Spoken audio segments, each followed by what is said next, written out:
Hello and welcome everybody. Thank you for joining us for this 20-minute webinar on how to enter the European market successfully. I am Brittany Chandler. I'm the marketing assistant for the Mustard Concept, and I'll be joined today by Gordon Anderson, our Chief Marketing Officer and Client Director, and hopefully we'll also be joined by the CEO of the Mustard Concept, Paul McIntosh. Unfortunately, Paul is running a bit behind with a client, so you're left with me and Gordon in the meantime. I hope we don't disappoint, and hopefully Paul will be able to join us a bit later on. I hope this webinar is going to be extremely useful for those of you who are considering or currently in the process of planning your European market entry. But if you've still got lots of questions, then obviously it's a good place to start. If anybody does have any questions throughout the webinar, please write them in the comment box and we will answer them at the end of the session. Alternatively, you can follow our Twitter account, which is @mustardconcept, and ask your questions through using the tweet hashtag EU market entry. So now I'm going to pass over to Gordon and I'm going to ask him to introduce the Mustard Concept and who we are. Thank you very much, Brittany. Well, the Mustard Concept, or TMC, are European market entry experts, and in a nutshell, we are a team of specialists across product development, sales, marketing and customer services. And collectively, we assist dozens of companies enter mainland Europe and the UK with their innovative products and services. I guess it's fair to say our services fit within 4 different work streams. We help companies develop their vision and for their business and their overall business strategy. We help businesses develop products and shape them for the European markets. We work with clients to develop their go-to-market plans, which is a key part of what we're talking about today. And finally, we also carry out those plans and grow the businesses on behalf of our clients. It's fair to say some of our partners require us for just one work stream. They maybe want us to complete some market research, for instance. Other partners may elect us to act as their European headquarters, and we run their European operations from our offices in the UK. We have a wide range of services available, and actually what we do is try and fit those services in a bespoke fashion to what our customers need, and we don't do any services that aren't completely required. If you want more information about the services we provide, either email us perhaps on success@themustardconcept.com after the webinar, and we'll get that across to you, or alternatively contact us through the website. So now we've finished the introductions, we're going to move on to the market entry part of the webinar. So first off, we're going to talk about why the European market is such a terrific opportunity, and Gordon's going to tell us a bit of why companies should be in Europe if they aren't already. Indeed. Thank you, Brittany. Well, when you consider that Europe exports roughly the same as China as a whole, and imports roughly the same as the US, and they are both leading countries in those 2 elements, then if you're not doing business in Europe, you are actually missing out on a great opportunity. The GDP of the European Union, plus actually the 4 European Free Trade Association countries, or EFTA countries, if we count that as a single nation, in fact, it is the largest in the world, about 24% of the entire world's GDP. And the 28 European countries, plus again those 4 EFTA countries, they include Norway and Switzerland. So we do quite a bit of business with those countries.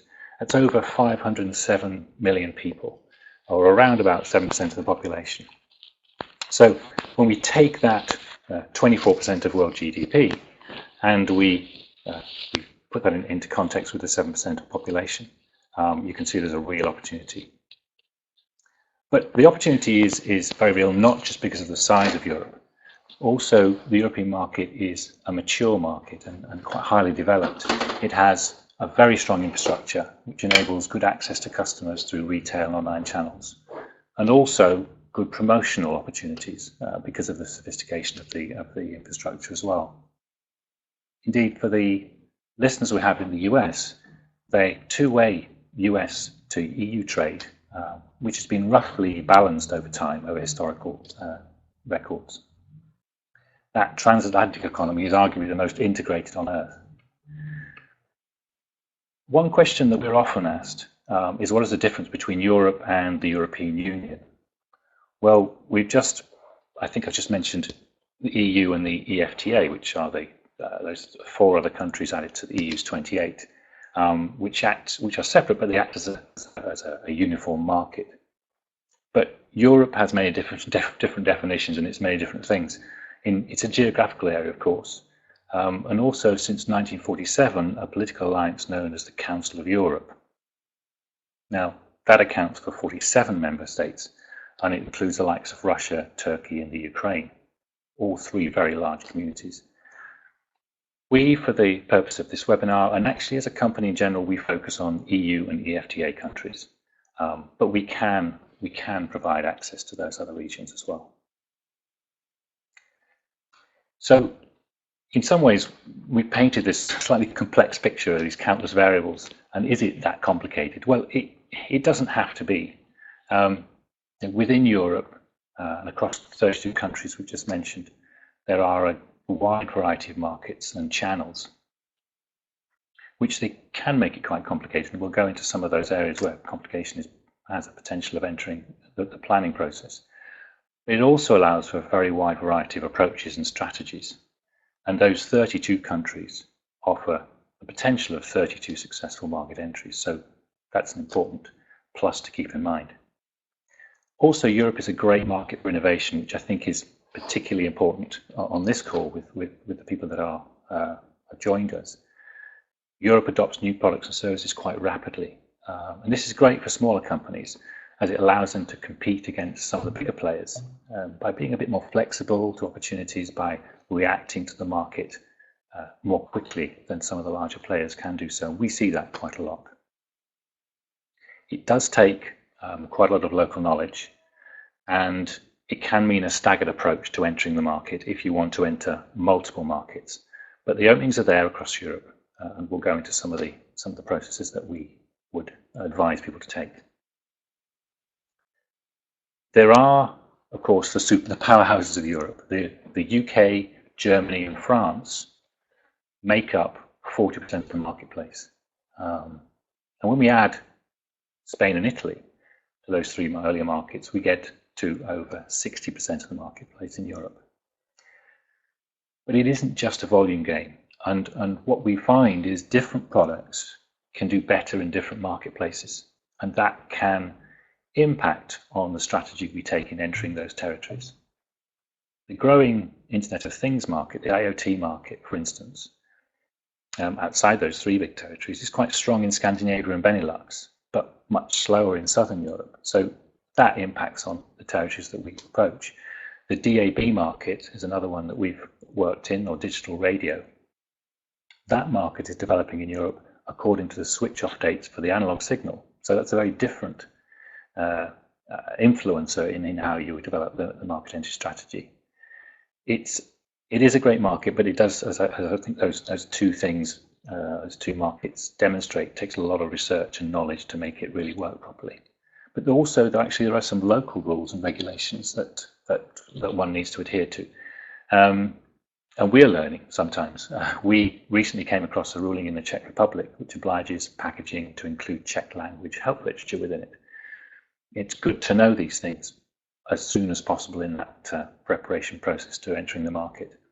Everything can be fixed, but it's best to preempt it because fixing adds costs and delays.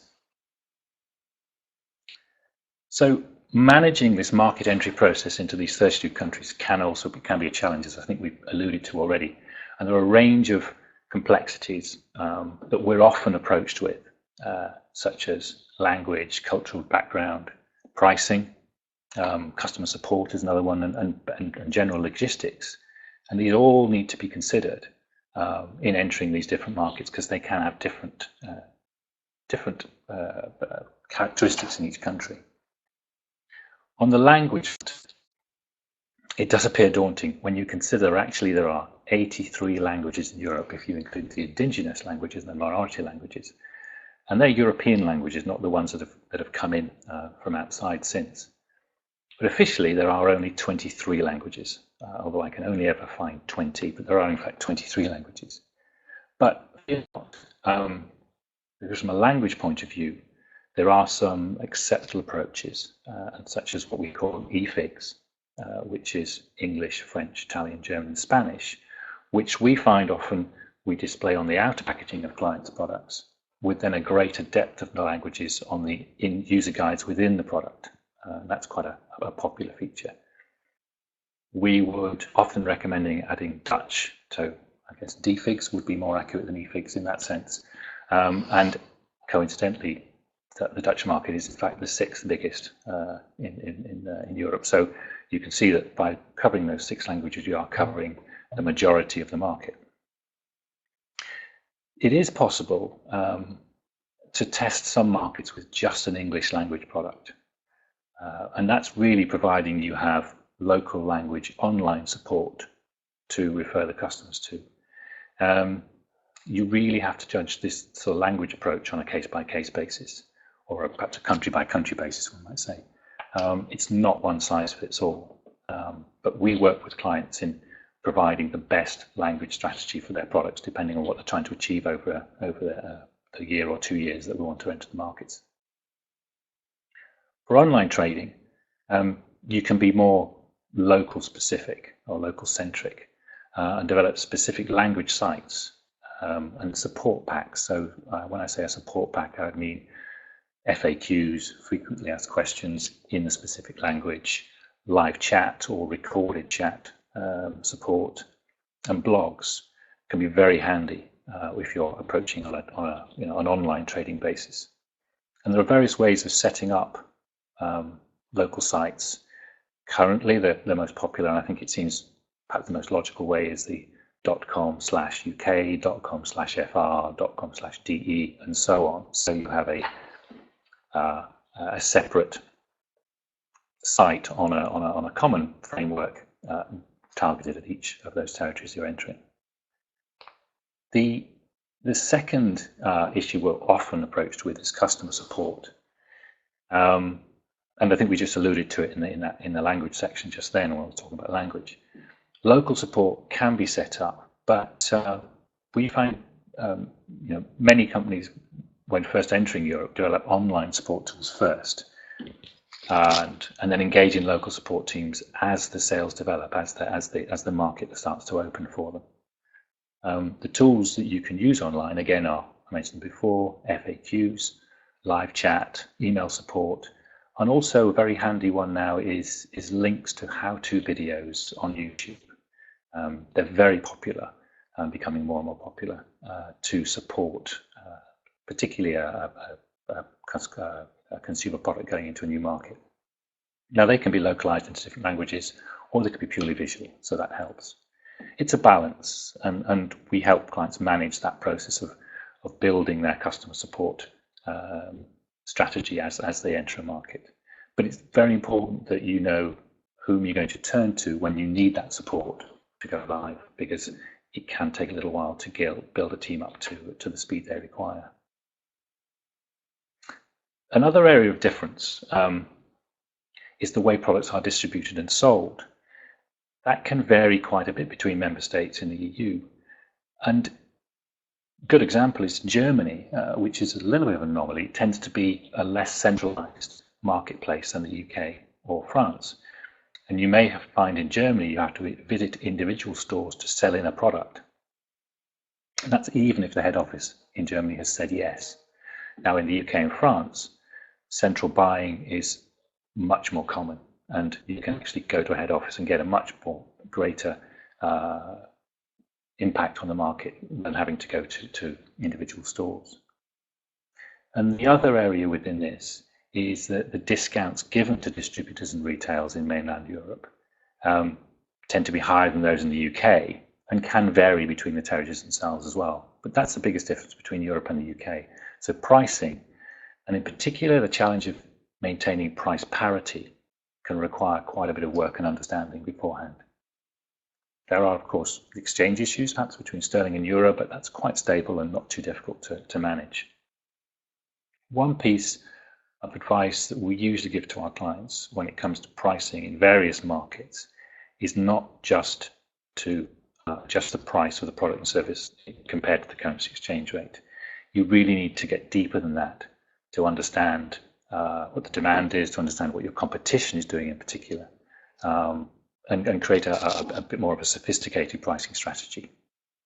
But we support people on that process and make it much easier, I hope, for our clients.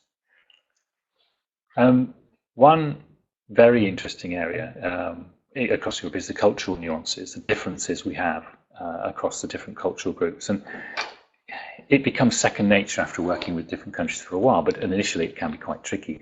And actually, as I think you can see on the slide that's being shown now, 87 distinct peoples across Europe. And it's always best not to assume the way you do business, or the way you've got used to doing business, will be accepted without some adaptation to different territories you enter. Again, an example of this, we in the company have European language speakers, and the French and German speakers perhaps find it very different. You know, if you're talking to a German partner, they're more than happy speaking English, and in fact, would possibly insist on doing so. Whereas in France, they're very keen on maintaining their mother tongue, and why shouldn't they? But it's being at ease with these differences and accommodating them that makes for smoother business and makes actually market entry a lot easier. Thank you for that, Gordon. So obviously, as you can see, the European Union is a key place to do marketing, including those 4 EFTA countries.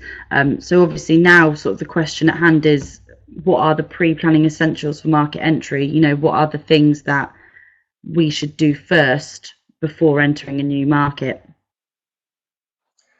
Right. Well, I think the first thing on the list, I think the first thing we always put on the list is good quality research. You've got to make sure your product or your service will work in Europe and that there will be a demand for it. Good market knowledge is critical to developing the right concept or product design for the marketplace, to make sure you've got the value proposition right. And that may differ, well, we find it does differ quite a lot between different countries and different territories. If you've already got your product or service developed and ready to go to market, you need to do that research really to understand who your target market is and why they need a product such as yours. Where's the pain in the market that you're solving for that particular market? It sounds obvious. Many companies we find don't really test their ideas in the target market or with people who are familiar with that target market. It may just not work in its current guise as a product or with the USPs you've chosen to feature, but with some rework, with some pivoting on that, you can make the product really suit the market. It's a very important process to go through. I think the second essential that we would always work on with our clients is accurate forecasting. We all know big numbers excite us, and certainly excite the accountants. But if you want to avoid disappointment, you have to make sure that you are working with very accurate figures before you jump in.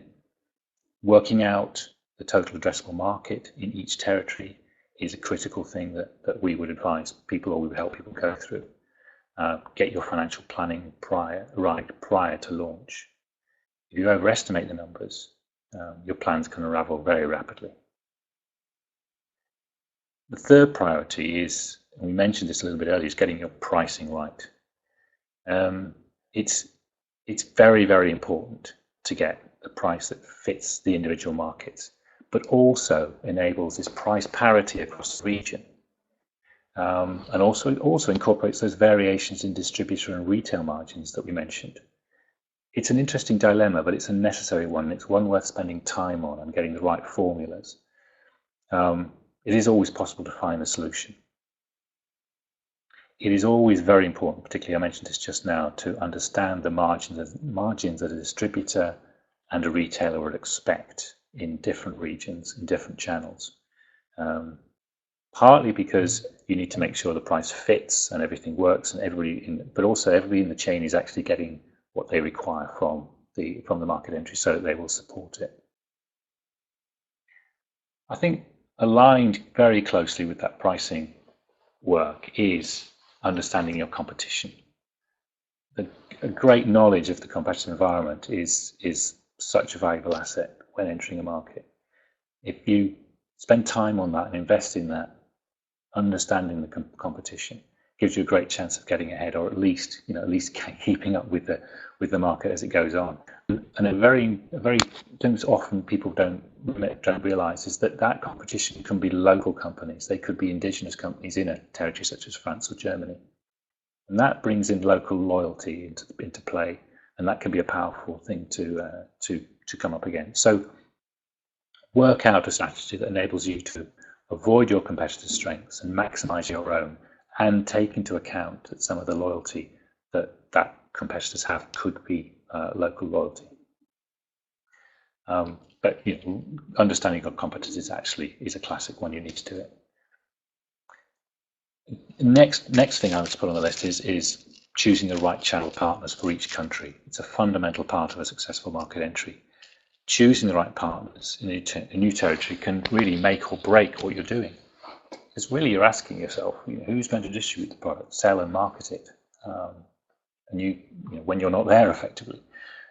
Many companies that we come across have simply called up a distributor and signed a country deal. That's one extreme. On the other extreme, we've got companies we know will invest a lot of money in setting up a local team and effectively building a subsidiary. Now, both those strategies work and they can be very successful, and they have done in the past. But I think there's a way which potentially has less risk and has a greater depth of process in it. And that's really spending some time speaking to market entry specialists within the territories that you're going into, and asking lots and lots of questions. I think that's the most important thing. Tapping into the local knowledge.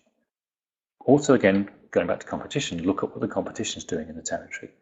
Are they successful? How are they reaching their customers? What is their strategy? Is it a strategy that you need to avoid or to copy or to replicate? It's worth writing down as many questions as you can about how you are going to enter the new market. Maybe some questions that will come from listening to this webinar. I hope we can answer some of those questions for you. But we would probably advise not to move forward until you can answer all those questions that you're coming up with. I think the final part of the jigsaw, I guess my favourite part of the jigsaw, you might say, is getting that promotional plan right. A confusing brand story or poor packaging, poor execution of communications around sort of key benefits and features of the product can really lose its market potential. And in addition to getting this right, one must always make sure it's sensitive to the needs of the new market you're entering. And they are often very different to the market that you come from, or the market, your home market, effectively. And we find this continually with products, that it may just take a slight change in emphasis on USPs or packaging or design, and that can make all the difference in another market. It can actually be quite small nuances. So really, when completing your market research, get that local knowledge. Check with people who've already succeeded in the market, or call retailers, ring retailers, speak to distributors. They know their customer, they know the market better than you could hope to. So get that knowledge before you enter the market.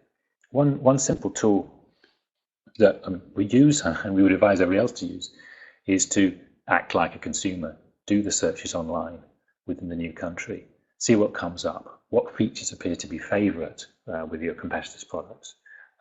Where have you had some searches in those territories, which may indicate a priority entry strategy?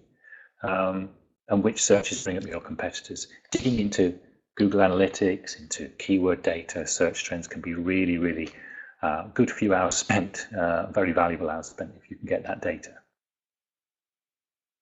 So what we've done here is really, I think, is just we've just hit the tip of the iceberg. There are lots and lots and lots of things to think about when entering a market. But if we were to pick the 6 essentials, that they would be the 6, would be quality market research, and that's for each of the markets you wish to enter, not just Europe as a whole.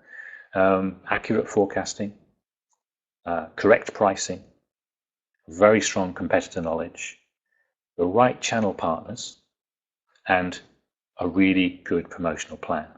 I think if you get all those 6 sorted, get them nailed down, get them all agreed, get them in a plan, you're ready to come to Europe.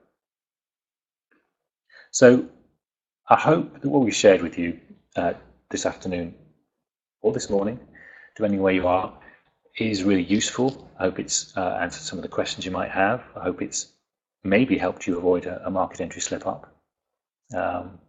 We've got a couple of questions I can see already. Brittany's put them on the screen.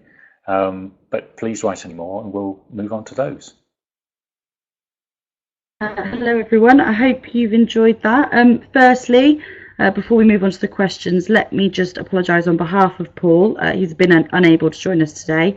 I hope the webinar has still been worthwhile and interesting for you. Paul is happy to have a one-to-one meeting with anyone who's attended the webinar, so please email us at themustardconcept.com and I'll personally arrange that meeting for you. So now let's move on to some of the questions.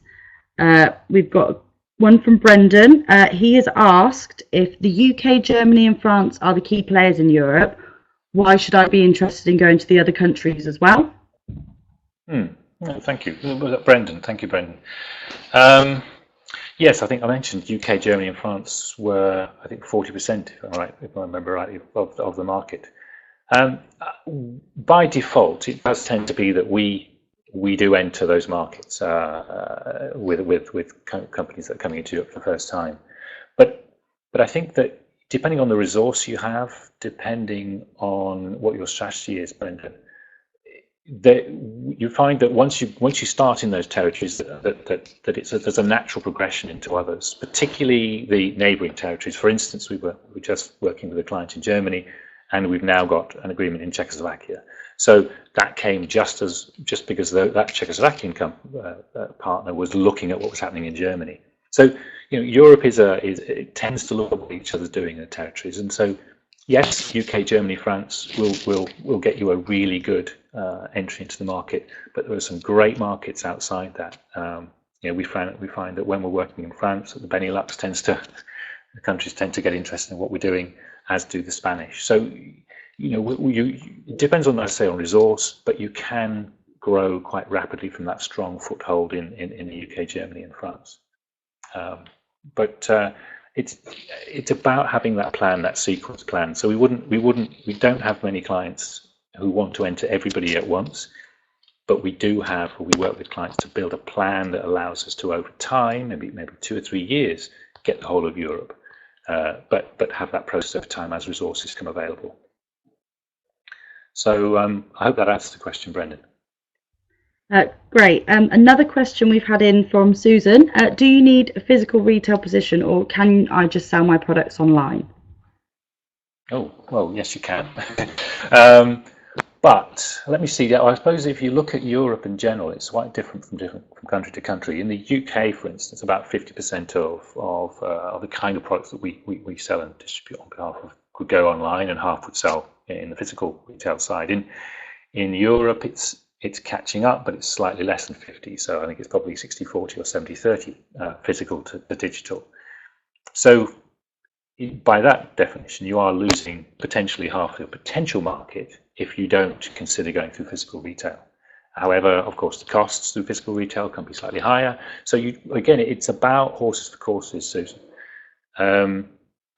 When you want to make build a brand, build a product across Europe, I think we would advise a physical distribution strategy is a really wise thing to do. We have very good relationships across distributors and retail, so we can facilitate that. But if you want to sort of test the market, going in on an online basis can be quite a good way of doing that. So again, there's no right way, and it's really up to that decision it's the decision of our clients about how they want to enter the market. But for a full market entry, we would include a physical retail position. Thank you, Gordon. And we've got a question from Nick, who wants to know the difference between a distributor, rep, and a specialist agent, and who is the best to work with. Okay. Well, a distributor can give you great access to retail, but online and physical. And actually, interesting, we do tend to work with 2 distributors, at least 2 in each territory. So one might be an online specialist, one might be a physical specialist, one may have exclusive relationships with big retailers, one may do the independents, and so on. So distributors are neither generalist nor specialist. They have their own sort of channel of distribution, and so working with a distributor may not fulfill what you need. Working with multiple distributors might do so. So I would say that's one thing you have to consider there. With a rep, if it's an individual rep, they may not have the breadth of connections that you require to get a full market entry. If it's a rep business, perhaps they will have that breadth. A rep may only give you 1 or 2 territories. Again, if you're looking